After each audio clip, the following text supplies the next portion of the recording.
Right, hello, welcome to the Bookcast Club, a podcast for people who like to chat books. Today it is me, Sarah, coming to you from the Netherlands, and Belle, who's coming to you from Nam in Australia. Hello, nice to see you. Hi. Hi. Nice to see you too. Hi. We're going to talk about cozy reads today, which I've been kind of strong-armed into because I don't know if you listened to the pod like years ago, but I used to hate this word. I still kind of do, to be honest. It's a big word at the moment, and this is what was getting me like a little. It feels very. I think in Europe/America, this is like the time for the cozy reads are coming out. Everyone's adjusting to it getting colder, and yeah, it's what you're looking for. But yeah, it's a funny time because in Australia we're obviously the opposite. But it's also still like Halloween-y. I don't know, it's October. It's still, I guess I'm being influenced by all of the cozy Halloween reading suggestions and everything on social media at the moment. So I feel like I'm still in a cozy time. Yeah, it's weird, isn't it? We're not quite in Australia. Growing up in Australia, it's a weird. Yeah, I just don't. I'm not a massive. I don't like winter, so I don't like. I'm a big summer person, so I'm not as big a fan of autumn as a lot of people are. I know for a lot of people it's like their favorite time of year, but autumn to me is like the threat of winter. Do you know what I mean? So I'm like, it probably. Well, I guess this is what we're going to talk about. It probably depends, like what time of the year is like your prime reading time as well. Because I think I get excited when it gets cooler as well. I think, and I don't know whether I've just been like. It's just all like mainstream media making me feel like that's like I should be wanting to do cozy reads. Am I being influenced? you probably are. Or am I truly like a winter reader person? But no, I think I like the cozy reads. So I've got to say I think I'm probably a fan. When do you do the most reading, do you think? I actually was like, I could check this. I could check on Storygraph. I'd like to say it's in winter because I think I do more reading when I'm at home, I think. Yep. Or like, and so therefore I spend more time at home in winter, or I spend more time if we're going away and we're doing just like in front of the fire holidays or trips where there's lots of reading involved and like less activity. Maybe it's winter. I'm just generally interested to see. I'm going to have a look on Storygraph. What do you think? Are you a big summer winter or reader winter? Summer I tend to get through. Reader, winter reader or summer reader? Sorry, I'll say that again. Are you a big summer reader or winter reader? I think summer I tend to go through. I'll get through some big books, because we have quite a few weeks off over the summer generally, and I really like reading outside. And then winter, I think I tend to kind of chip away at stuff more, like you say, because I'm like at home more, and I tend to be reading more at night, and it's like dark, and I don't know. I think so. I think autumn, winter, I actually read. I'm sort of plowing through. I am plowing through a lot of books at the moment. Plowing through. Sorry for that description, but I am. But I don't think that's seasonal. Although I don't know, maybe it is. I think I'd read slightly more autumn, winter, but I do like summer reading the best. That's my answer. I'm just so busy in the summer. No. Yeah. And then how much is it actually to do with the seasons and more just like, I don't know, some sort of larger reading habits or reading patterns? Yeah, I mean, right now we're like it's the start of the work year for me, basically. So I'm like fully into work, and then I have more of a routine. So now I'm sort of reading more. So I guess for a lot of people, this is now also because if you're in the Northern Hemisphere, it's the start of autumn. It's also the start of school or like whatever. So if you're someone who has people, or you are someone in school, or you have kids or whatever, that kind of routine is starting to like build up. It's exciting. How fascinating, isn't it? How wonderful. What was the conclusion? Like, it's not something that I've thought about that much before. But that's a big question. I know. It doesn't even matter, but I think probably winter. I think winter. I'm a bigger. I think I'm more into like the books that I associate with winter. I think maybe that's it. And whereas, Yeah, I think so too. You're all about the vibes, so mm, those books really yeah, appeal to you. there we go. The Yeah, cozy yeah, vibes. The cozy you're very vibes. vibes driven. So, what actually, in terms of looking for a cozy read, if we talk about those books, what actually are you looking for in Mm. those kinds of books? I think yeah, I think my perfect like cozy book is a mystery book or a whodunit book or something like that. I'm trying to think of like the perfect armchair. Sorry, Sorry if you can hear my cat screaming in the background. that's furious. Oh, Ayesha. Um, I think a cozy, like a perfect armchair read is like a mystery book or a whodunit book or something a little bit spooky. Um, yeah, something again with some sort of atmosphere of like dark and Yeah, maybe gothic sort of spooky yeah, that's atmosphere. what I like. I like a kind of rural people trekking to some like remote cottage out in the middle of like the Highlands or something like that. Someone like by themselves going to do something that's a bit kind of weird. That's the kind of thing I really like. So these kind of like I've got some Mm. examples. Shall I just get into an example? Yeah. So like a really good example I can think of. There's a couple of like Sarah Waters books, of course, but I was thinking about the Essex Serpent by Sarah Perry, which was really big. It came out I think 2014, 2015, that kind of time. So it was really big when it came out. But if you haven't heard of it, it is set in like I think the English countryside. I don't exactly know where, and it is about a woman, Cora, who has just been widowed, and her husband was like very wealthy but also very abusive. So she's kind of escaping from him, and so he's passed away. So she's gone into the sort of countryside to kind of discover herself, and that's kind of the thing that's been going on. She's really interested in like science and observation and that kind of thing, and she previously hasn't really been able to do that while her husband was still alive, and so she becomes really interested in this myth of like the Essex serpent. It could be kind of likened to like the Loch Ness monster kind of idea, and she's really interested in this idea. So she travels to this coastal village in England, like it's a fictional village, and she's just really curious about this Essex serpent, and she wants to figure out what's kind of going on. So she starts living in this cottage, and she sort of starts to meet people in the village. She becomes really involved in like with the reverend and what is going on with kind of the village, and there's all these secrets and stuff, and that kind of atmosphere. She's always looking for this serpent, so she's looking in like drains and weird kind of places. That's what really feels is that kind of read to me, that kind of like quote unquote cozy read.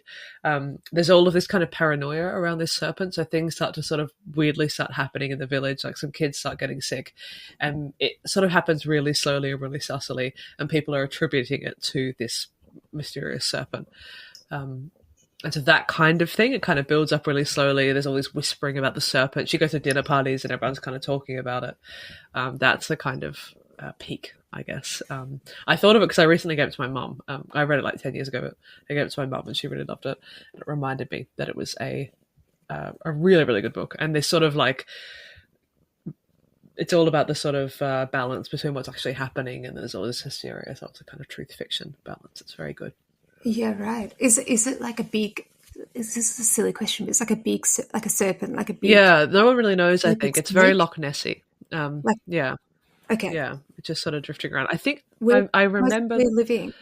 in a drain, I think, or in a like somewhere Right. like lakey sort of thing. They're not sure. I think some kids think it's a Sure. dinosaur. Yeah. Yeah. I remember there's a lot of scenes with drains. Yeah. Spooky. Yeah. It's a very I think that sort of yeah.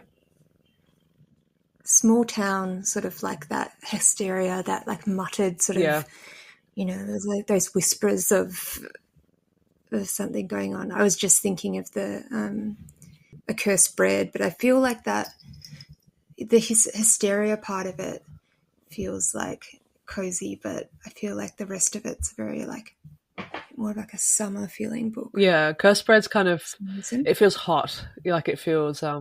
claustrophobic.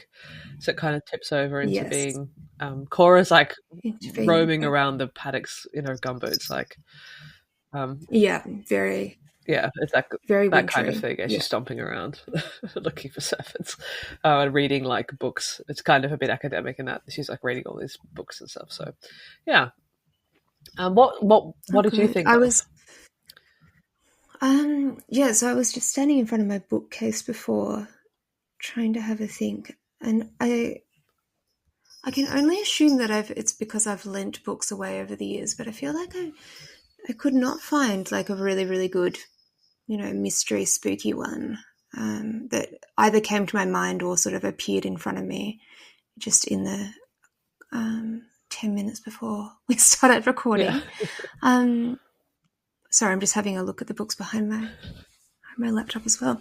But I actually got one off the shelf that I bought in the UK. I picked up, I think, in one of the bookshops in Bath last year, and it was described as Scandi cozy. Oh.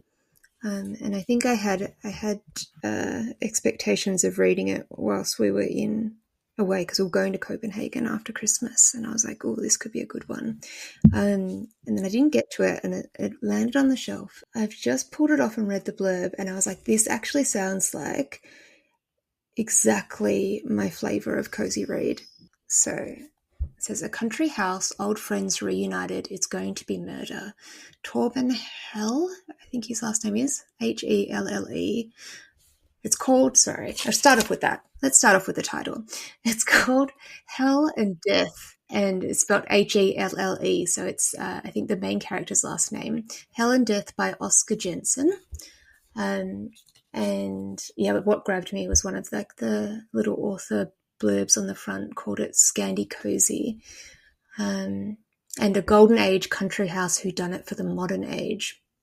I think there's like too many words in that little quote, but yeah, it sounded good. So Torben Helle, art historian, Danish expat, and owner of several excellent Scandinavian jumpers, has been dragged to a remote Northumbrian mansion for a 10-year reunion with old university friends.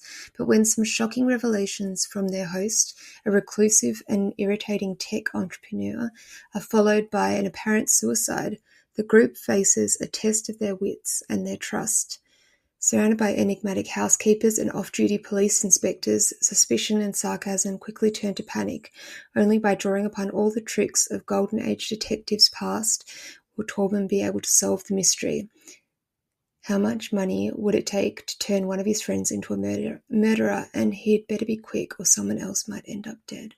I had a quick flick onto Storygraph, and I'm not entirely sure it'll deliver, but I'm going to give it a go anyway. This is just, I feel like it's a bit lame to only be able to come up with like Agatha Christie's, but that's exactly the flavour that I want for my cozy mystery read. It doesn't even have to be that good. That's the thing as well. Like, it doesn't even have to be like the best twist in the end or anything. It's just like if it provides the atmosphere, it's almost, maybe it's a little bit of my version of like of people's beach reads, or like Yeah. like what's it called, airport Yes. books, or just like, like Yep. chick flicks or whatever. It's like just sometimes just like a bit of a bad mystery book. Yeah, it's a bit of an obvious recommendation, but have you read the Richard Osman books, like the Thursday Murder Club? But yeah, I have. They're great. I really liked them. I actually really liked the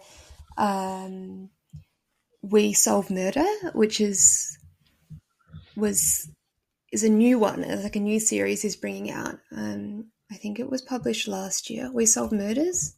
Okay. Yeah, and yeah, I have heard rumors that there is a second one coming out. And that, it's not the same group. It's not the Thursday Murder Club. But I read it not thinking he could sort of replicate the success of the Thursday Murder Club, just in terms of likable characters. And but no, it was good fun. Yeah, maybe a little bit less like cozy, wintry, spooky armchair vibes in his books, but they're They're good. I really like them. Yeah. Oh, okay, nice. I actually read the audiobooks were really good for the Thursday Murder Club, or at least I really liked the narrator of the first two. Unfortunately, they swapped narrators for the third one, and it was really jarring. I'm not sure if we've talked about this before. I think we have, maybe. I was very upset by it. I was really, really, really shaken because it was great. But no, I do love his writing. The other one that I see like bandied around, this is a side note, I hadn't planned on talking about this, but have you heard about The Appeal by Janice Hallett? That's the other one that it's kind of, in my mind, it's kind of paired with the Thursday Murder Club because it looks very similar, like the way it's marketed is very similar. Ah, They're clearly going for a bit of a, it was published in 2021, so I think it's kind of, if you look at see what I mean by the cover, it's kind of the same Murder Clubby. yeah. That's about a theatre group, I believe, where someone is killed or something like that. I just know it because people tend to love it, and it's a bit of it's a mystery. It tends to be a like single read almost kind of thing where people just like inhale it. That is one that I see people read often when they have finished Thursday Murder Club or are looking for something like that. Nice. The other one I've heard of, and I bought them on my Kobo. I think there was a sale on recently, and I saw them, and I was like, oh, I'll snatch them up. It's called the Marlow Murder Club, which I was reading an article about this author, Robert Thorogood, and I think unfortunately they'll publish like almost exact same time as the Thursday Murder Club, or maybe he was like just after, and so it looks a little bit like he's been heavily inspired by the Thursday Murder Club, but I'm just trying to see when that one came out. Yeah, 2021, and Thursday Murder Club. I think it was 2020, maybe the first one. September 2020 and January 2021 was the Marlow Murder Club, but it's set.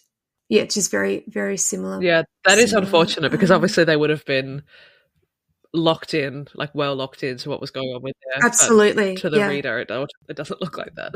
It's this author's hometown in somewhere in England a place called Marlow. Okay, cool. And yeah, I think he was obviously locked into the title and everything. But yeah, I bought a couple of those because they're supposed to be very good as well. So yeah, nice. This is just a to read episode, but that's all right.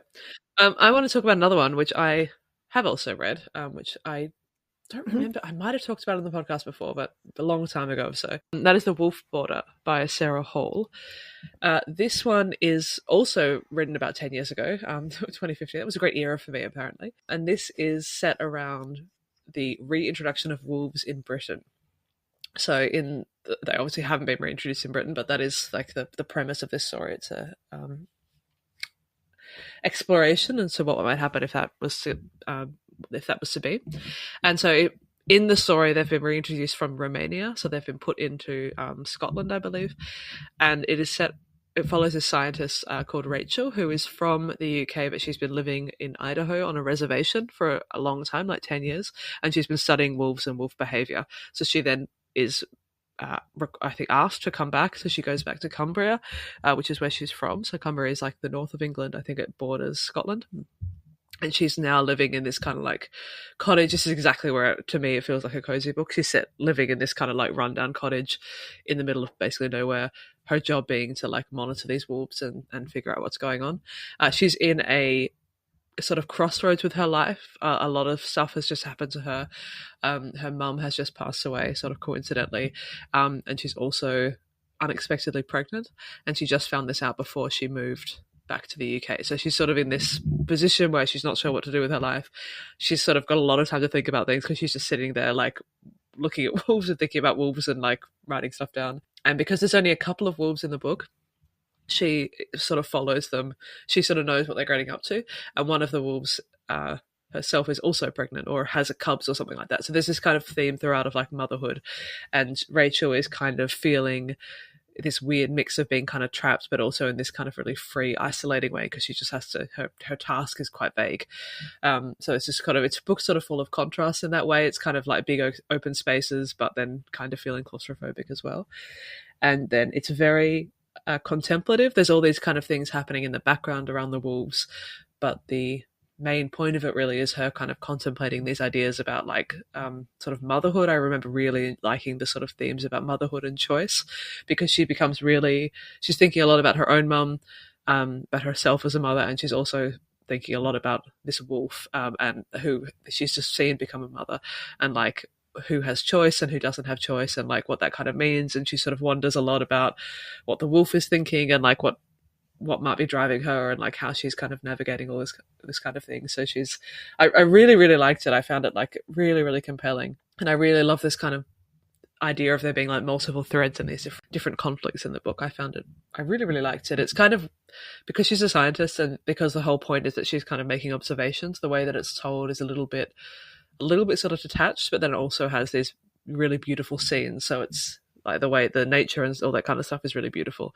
That sounds beautiful. I also just the idea of like having to move into like a little cottage in the country, and that sounds like very idyllic as well. Imagine having like a little fire going in your little cottage whilst you're like writing up your observations. And that's very much the vibe. Going on walks and looking at the wolves. And yeah, and obviously she's in like a transition, because obviously you're not going to stay there for too long. So it's really like a crossroad point in her life. All right. This is 2015, so the wolves aren't in Britain, obviously, but since then they've actually come back to the Netherlands. Did you know about this? So in the last couple of years, I think 2017 was when the first one was sighted, but they're back. They're like naturally back in the Netherlands. They've been extinct for about 150 years. Oh my gosh! And there's now like, I think 2040, something like that. There's a couple of packs of wolves, and you hear about them. So they weren't No, they made their way back over. I actually looked this up before we started recording because it's pretty interesting. So they were all gone from Western Europe. So England hasn't had them for like 500 years. So they were hunted to extinction. They apparently they used to be extremely plentiful in England, like everywhere, especially in Scotland. It was a real like dangerous aspect of life. And then they were all hunted to extinction in the 17th century. Germany, the Netherlands, and like Denmark, and this kind of like Western Europe, they haven't had them for like 150 years.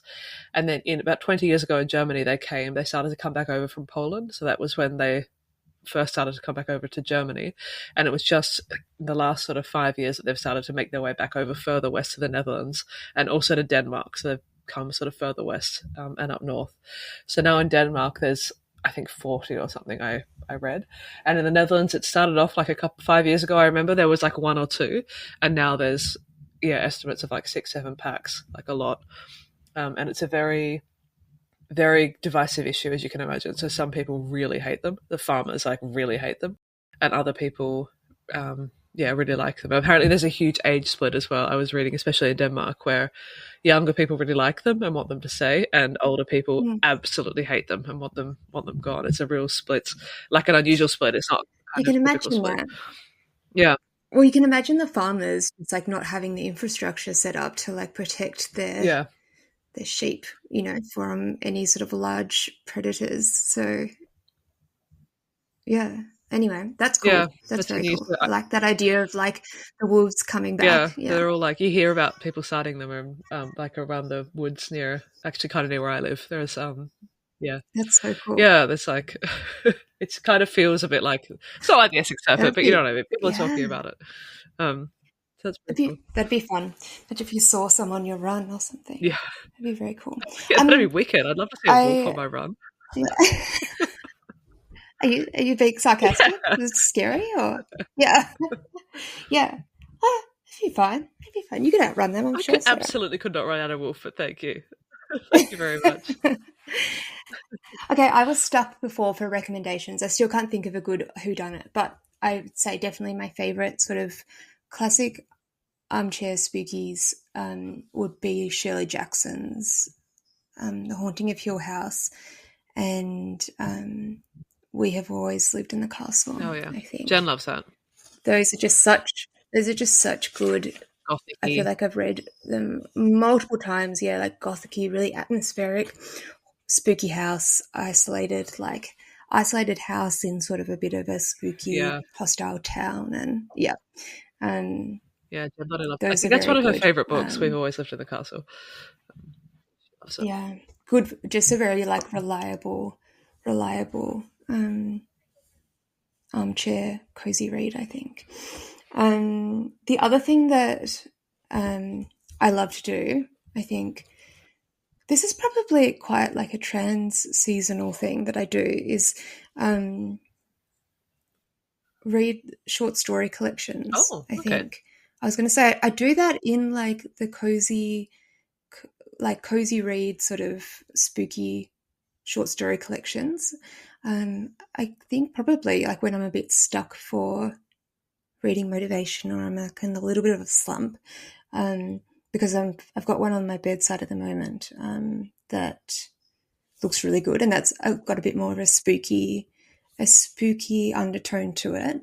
But I also do it in summer, I think, when my book of choice would probably be something maybe like a little bit lighter, maybe again something atmospheric, but something that's like it fully immerses me in someone else's life, like a little inspires some sort of quiet simple life. Yeah, I feel like that's sort of probably my summer atmosphere that I go for. But the one that I've got on my bedside at the moment is called She's Always Hungry by Eliza Clark. It's from the author of Boy Parts, which I remember seeing around. I haven't read that one though. I'll read you the blurb again because I've not prepared my own. It says, a teenager longs for perfect skin. A scientist tends to fragile alien flora. A young man takes the night into his own hands. Each of these characters has a desperate desire. Can any of them be sated? Unsettling, revelatory, and laced with her signature dark humour, Eliza Clark's debut short story collection plumbs the depths of that most basic human feeling, hunger. Yeah, and it had fantastic reviews. And yeah, just as a short story collection. And it's not big. It looks like it's about 200 pages Oh, or yeah. so. Yeah, about that. It's got quite a fun cover. There's like a spooky, Oh, yeah. very like grey hand coming out of a bright pink bathtub. Yeah. But yeah, and I did actually get a recommendation from the one of the lovely people at the Brunswick Street bookstore, which is like one of my local bookstores, and she was like, oh, it's really good. So Okay, cool. that sold it Yeah, to I'm me. curious to hear what you think of it. Yeah, I also haven't read Body Parts. I remember when that book was going around. I think she had another one as well that was also going around, but I haven't read either of them, I don't think. It's Boy Parts is hers, and Penance That's is the the other one. Yeah, one. I haven't read It's either. based on I the haven't book. read either of those. Yeah, that's more recent. That came out a few years ago. I remember. Yeah, I remember Chris reading it. Like, Yeah. God, I can't remember if he liked it or not. To be honest, it's so hard to keep track. To be honest. It's got a Julia Armfield quote on the back as Oh, well, nice. which Okay. we love Yeah. her. We love her stuff. So if anyone hasn't read Julia Armfield, that's also guaranteed sort of dark. I don't know, it depends on your reading whether you think that's cozy or not. I like a unsettling cozy read. If you're like me, then Julia Armfield, who has written Our Wives Under the Sea and Private Rights as well. Both fantastic. I really liked both of them, yeah. I really loved Our Wives Under the Sea. I can't remember if I told you this, but I brought Our Wives Under the Sea to, for some reason I was at a music festival, I don't know, with a couple of my friends, and I brought it. This is how you know all my friends are over 30. We went to this music festival. This was not last New Year's Eve, but the New Year's Eve before. This was in Australia, so it was hot. And my friend brought wine, cheese, and biscuits to this music festival, which is how you know that everyone's like well into their 30s. And we basically treated it like a camping holiday. It's because we knew someone who was organizing the festival, so we wanted to be like very supportive, and it was like a small startup festival.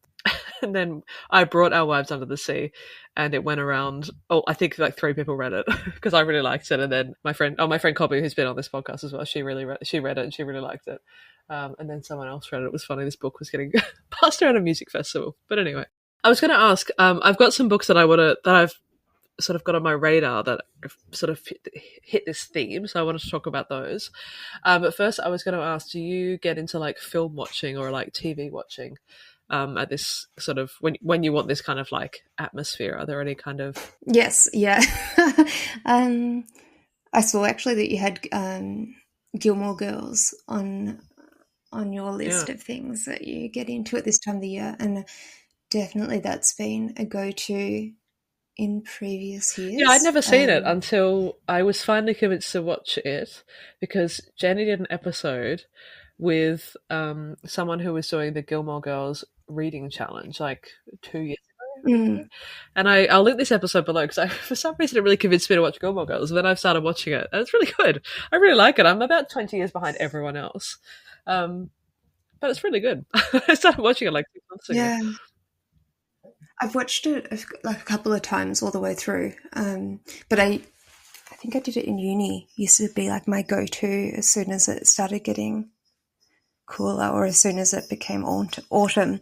Haven't watched it in ages though, but I think again my go-to is always a bit of a mystery, spooky, maybe like a crime.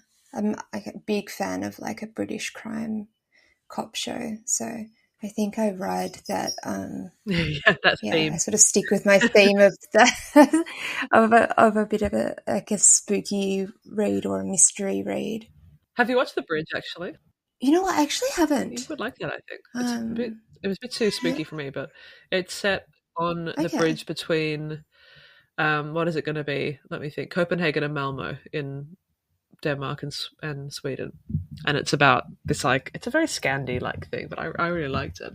I think I started watching it at some stage, but I don't know what happened. But yeah, I should give that another watch. Oh, you know what though? Call the Midwife as Oh well. yeah, Definitely also another comfort comfort watch for me. How about you? I get into. I really like watching films when it gets like kind of darker. So we've been watching Dune and Dune 2, which doesn't really qualify, but that's what we've been watching lately. Yeah, I've been watching a lot of Gilmore Girls. I tend to really get into like Disney and that kind of thing, so I'll rewatch stuff. So I've been watching like old Disney films lately. I think I mentioned the other day I watched Robin Hood, but I've been watching a lot of like old stuff. FYI, if you are interested about hearing about the films and that kind of thing that we're watching, we tend to cover a lot of that in our Patreon.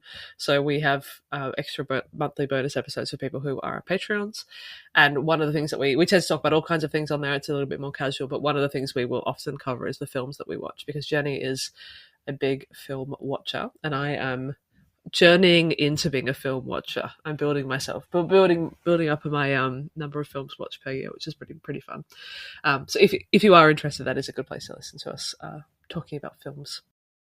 Can we just talk? Can I just tell you about some books that I've come across recently, if that's all right, that are on my Yeah, radar? So please, I haven't read any please. of these, but I wanted to tell you about some of them. I feel like I've already told you about like I've only told you about books that I've not That's all read right. already, so That's you're all right. We're already sharing the ahead news. of me. Some of us are more structured than Yeah, others, go for but that's fine. Can you hear those kids? Are there it. children screaming? Okay, sure. There's children screaming Yeah, outside my I can window. hear children. Um, Yeah, yeah. So one I want to tell you about, because it made me think about you, is The Centre by Ayesha Manazir Siddiqi. And the reason why this has been marketed as a real, like, sorry about all the noise outside my window. My window is wide open. Why would I shut it?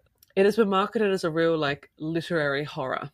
Like literary horror slash thriller. So I really thought of you when I heard about this book. A couple of people that I follow on the internet have really liked it. So that's how I heard about it. What's it called? The The Centre. Center. The Center. And it's about a translator who is like really struggling to find work, and she joins this sort of translation place called the Centre, and it always makes me think of that Dave Eggers book, The Circle, but it's not the Circle; it's the Centre. And so she joins this. I think it's like a place where you go as like basically a consultant translator, and then they'll find you places to do translation work. And I think also part of the idea is that they will help your translation skills, so you can become like a really good translator. But as she gets more and more involved in this place, what's actually happening in this sort of like translation school becomes like more and more sinister. So there's all this kind of stuff happening like behind the scenes, and it starts to get very like dark and twisted in terms of what's actually happening, I believe. That's all I know about it. Apparently it's really, really good. The book cover makes me think of Jenny very, very much. It's got that kind of like Jenny vibe. But yeah, I don't know, made me think of you. The sort of thing that you might kind of like, I think, perhaps. Nice. I have added it to my list. Yeah, the cover's a bit creepy. It's got like a winding staircase. Is that the one you're looking at as well? Oh, there's like a black Yeah. one with like some The flowers, the one with the like and the skull. yeah. Oh yeah, one of them's got like multiple mouths on it, like it's sort of a mouth within a mouth. Yeah, I was looking at the one It's that's like, creepy. yeah, the bouquet of flowers. That's the one that have seen. That must be the British cover, I think. With yeah, there's like a skull Maybe. and a knocked over cup of tea and a yeah, interesting. So I got then there's two others that I sort of have on my imminent to read list. So the first one is The Dance Tree by Kiran Millwood Hargrave. Millwood Hargrave wrote The Mercies, which I read about this time last year, I think, or the year before, which is a very like autumny, atmospheric, dark kind of book. That's about witch burnings in, I'm going to say, Norway, something like that. Something like the 17th century, witch burning, something like that. Really good. Jen and I both really, really liked it. And this is this author's next book. So this one is also a historical fiction. This one's set in Strasbourg in France in 1518. And it is based on a true story, I believe, and it's about a strange fever gripping the city, where you get all of these people assigned to dance, and no one really knows why. So they sort of become fevered, and they'll start dancing, and then they'll stop. And that's the kind of premise of the story. And it is about the main character is called Lisbeth. She is this young woman who is dealing with a couple of different things. I believe she's pregnant.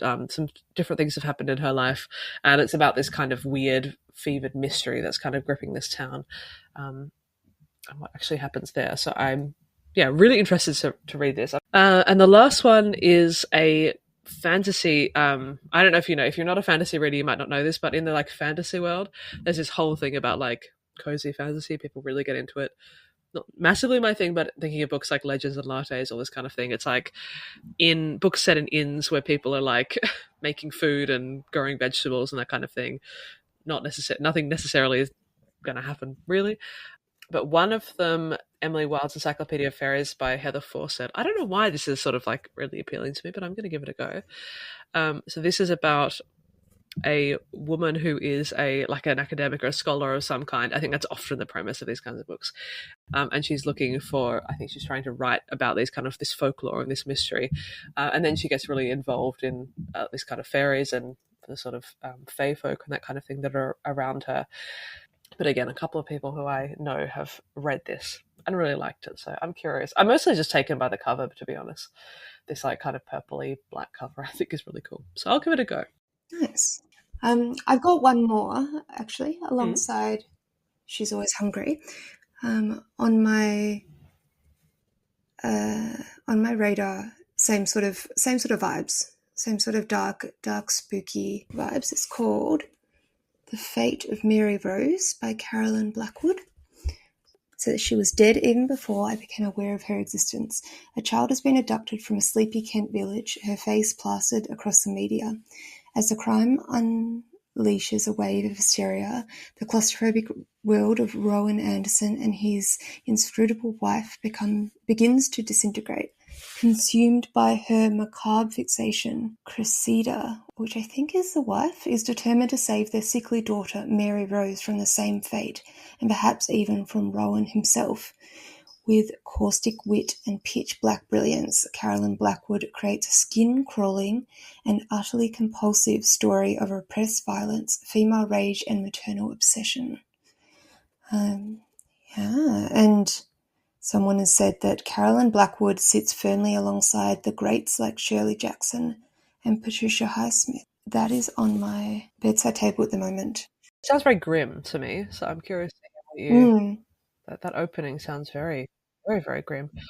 I think it will be quite dark. But yeah, so on my bedside table, I've got The Fate of Mary Rose, She's Always Hungry, and then our upcoming patron book club book, The Lamb by Lucy Rose, which we are doing for our patron book club, which is similar in my mind, cozy, spooky, dark vibes. In Sarah's mind, terrifying and against her will. I know. I'm not very happy. But anyway, the things I do for the book club. It was a fair vote. Although I have to say, I did vote for it. I wasn't sure whether we were allowed. Well, I didn't vote for mine, so there you go. Oh well, there you go. Maybe I pushed it over the edge then. Yeah. So we've got obviously, as Belle just said, we've got a Patreon book club coming up in shortly. I don't know. So if you're interested in checking that out, have a look at our Patreon. Yeah, so have a look on the links below if you would like to. It's our second plug for our Patreon, but why not? Have a look at the links below. That's sort of what we've got for you today. So just a bit of a chat about books that we find cozy. Slowly coming around to that word. Thank you very much, Belle. Much appreciated. If you would like to get in touch with us, we are the Bookcast Club at outlook.com. We also have an Instagram. We are at Bookcast Club on there. So if you would like to have a look at our feed, Jenny's doing a really good job at the moment putting up posts and that kind of stuff. You can engage. You can tell I'm not a massive Instagram user. I feel like I'm about 100 years old as I say this. Thank you much for listening. We hope you enjoyed the episode, and we will speak to you again next week. Bye.